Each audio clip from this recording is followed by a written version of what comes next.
A background about me. I always like to do my academic background just because it's sort of weird. I have a BA in music. I'm a jazz piano player.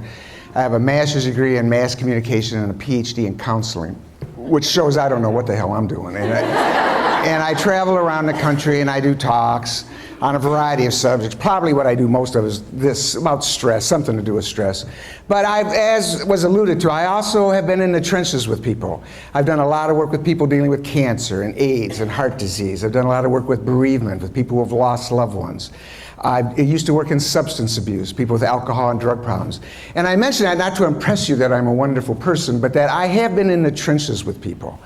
And when I say the line, I'm a big believer in the power of the human spirit, it's not to be motivational. You know, I get introduced a lot as a motivational speaker, which I always think is such a crock, okay? I mean, I think a speaker can motivate you for about a half hour. I can do a talk, and when I'm done, you'll stand up and go, yeah, it was good.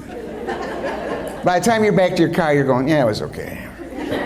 By the time you're home, you're going, what the hell was he talking about? It has a short half-life, you know, but I've seen it. Have you ever had it either in your own life or somebody that you love where you start asking the question, how much bad stuff can happen to somebody? It just seems relentless, you know what I mean? Somebody loses a job, well, that's bad, and then they find out they got cancer, oh my God, and then, you know, and then their wife or husband leaves, I mean, you boom, boom, boom, and they're down, and you think, they're done, that's it. And then you see the hand climbing out of the hole. They just refuse to be beaten. So I am a big believer in the power of the human spirit. But I'm also a real big believer that we're incredibly stupid a lot of the time. And we've been stupid for so long, we've turned it into an art form, all right? And there's so many of us being stupid together, we just call it normal.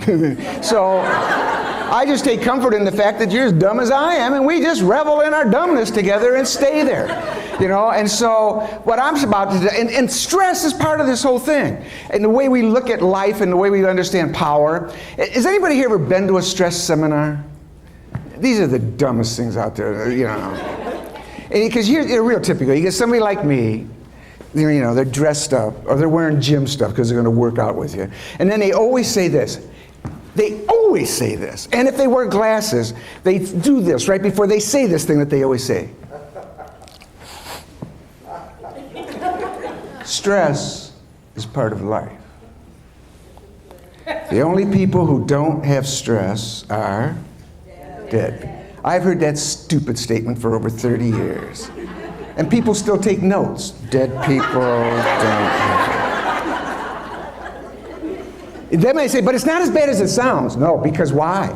Because there's good stress, right, and bad stress. Now let me ask you a question. Does anybody talk like that in real life? Has anybody ever come up to you at lunch and said, really excited about this afternoon, a lot of good stress coming in. Yeah, it's going to be a good afternoon. Or somebody sits down with you at lunch and goes, oh God, I am so stressed out. You probably don't go, good or bad, you know, they'll whap you in the mouth for being a dope.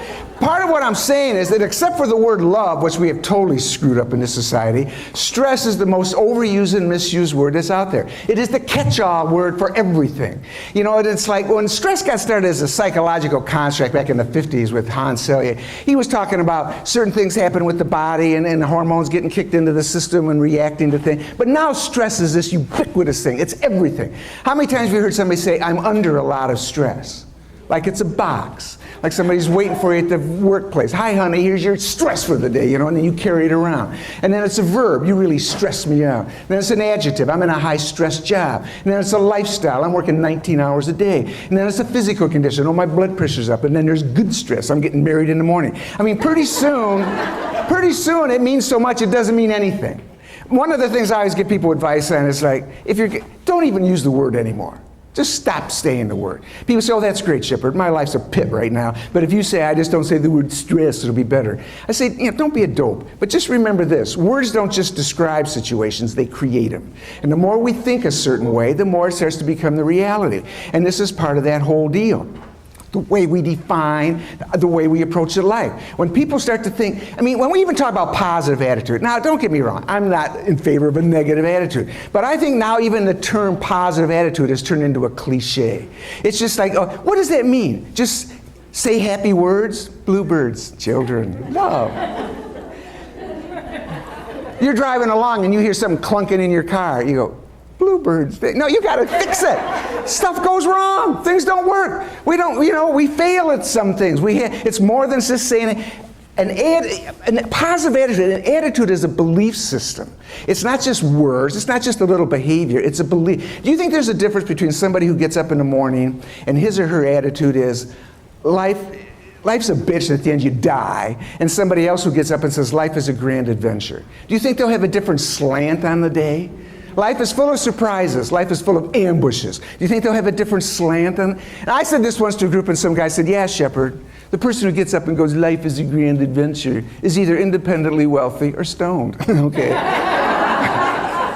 Which actually is a funny line. But I said, but it's a cynical line.